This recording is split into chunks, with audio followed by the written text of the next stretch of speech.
One man's wisdom is another man's foolishness. By Nameless Saint. One of the most perplexing mysteries of human existence is the fact that what one person considers wisdom, another may regard as foolishness. This phenomenon is expressed in the proverbial saying, "One man's wisdom is another man's foolishness." This statement implies that what appears to be wise and reasonable to one person may appear to be nonsensical or even dangerous to another.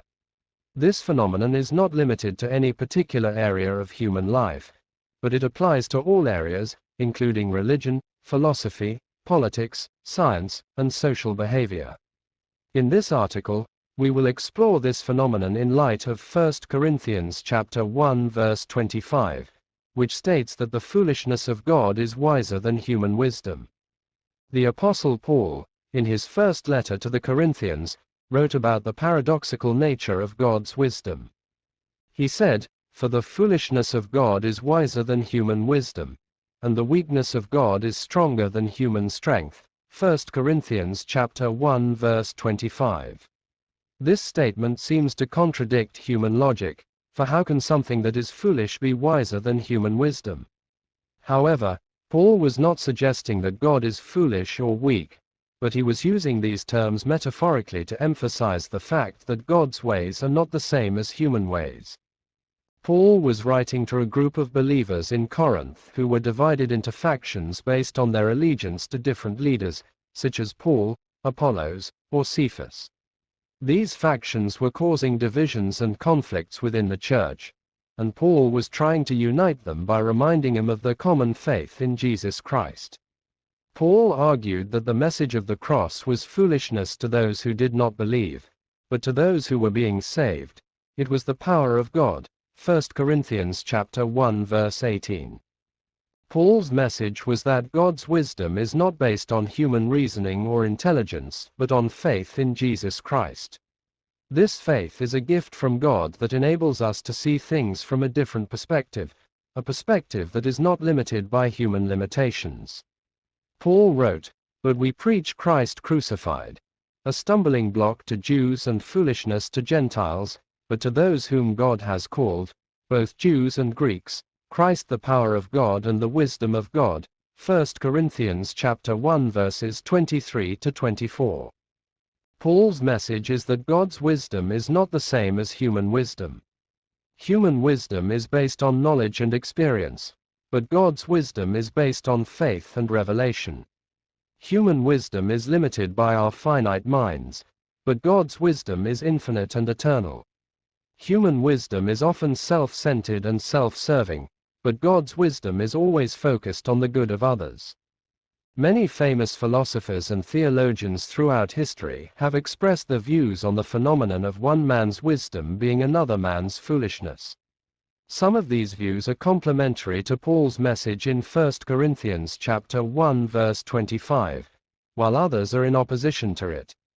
One of the most famous philosophers who expressed this idea was Socrates, who said, "I know that I am intelligent because I know that I know nothing."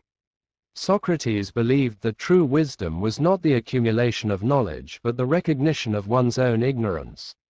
He believed that wisdom was not the possession of a few but the birthright of all humans. Another philosopher who expressed a similar idea was Immanuel Kant, who said, "Two things fill the mind with ever-increasing wonder and awe, the more often and the more intensely the mind of thought is drawn to them, the starry heavens above me and the moral law within me."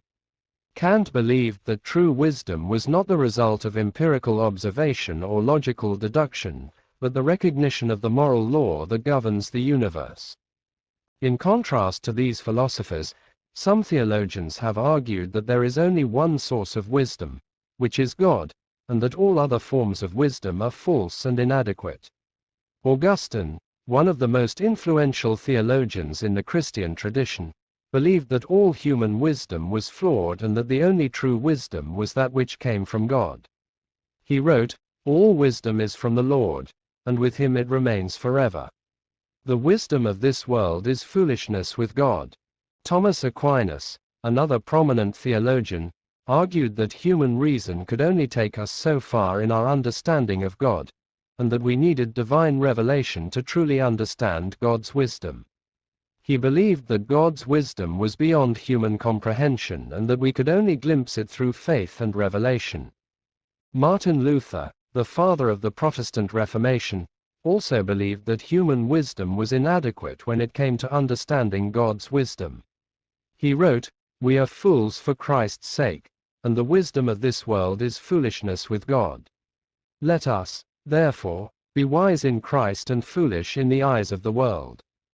There are many Bible verses that express the idea that one man's wisdom is another man's foolishness. Here are a few examples. Do not deceive yourselves. If any of you think you are wise by the standards of this age, you should become fools, so that you may become wise. For the wisdom of this world is foolishness in God's sight. 1 Corinthians chapter 3 verses 18 to 19. For the message of the cross is foolishness to those who are perishing, but to us who are being saved it is the power of God. 1 Corinthians chapter 1 verse 18. The way of a fool seems right to him, but a wise man listens to advice. Proverbs chapter 12 verse 15. The fear of the Lord is the beginning of knowledge, but fools despise wisdom and instruction. Proverbs chapter 1 verse 7. Let no one deceive himself. If anyone among you thinks that he is wise in this age, let him become a fool that he may become wise. For the wisdom of this world is folly with God. 1 Corinthians chapter 3 verses 18 to 19. In conclusion, the phenomenon of one man's wisdom being another man's foolishness is a perplexing and often frustrating aspect of human existence. It can lead to misunderstandings, conflicts, and even wars. However, as Christians, we can take comfort in the fact that our faith is not based on human wisdom but on the wisdom of God. We can trust in the message of the cross, even when it seems foolish to the world, knowing that it is the power of God.